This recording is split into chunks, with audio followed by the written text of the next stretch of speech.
Hey, this is Doug Small, and I am in the throne room exhibit, the prayer room, the prayer experience, we've called it this year, to walk through prayer experience. And I'm going to be taking you through this whole thing.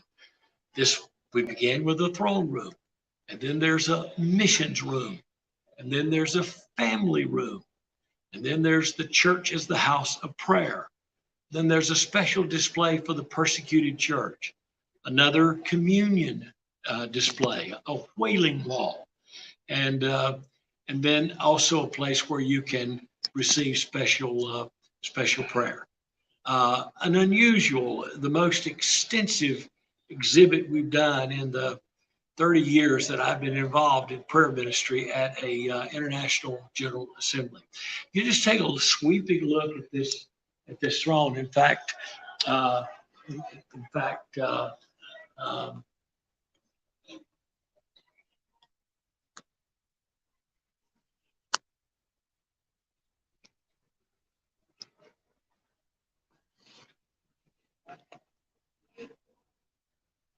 Got a red carpet to symbolize the only pathway to the throne is, of course, is the blood of the Lamb, and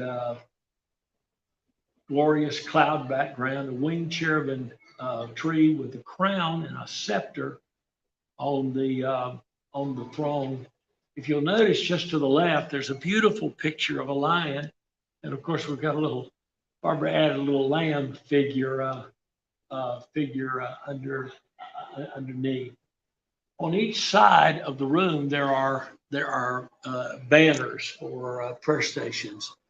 Those affected by abortion, the sick, crime, U.S. government, and over on the other side, the marketplace, gangs, children, and seniors.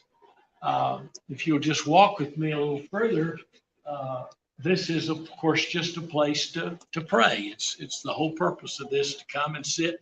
We've had people sitting in here today just quietly praying and reflecting.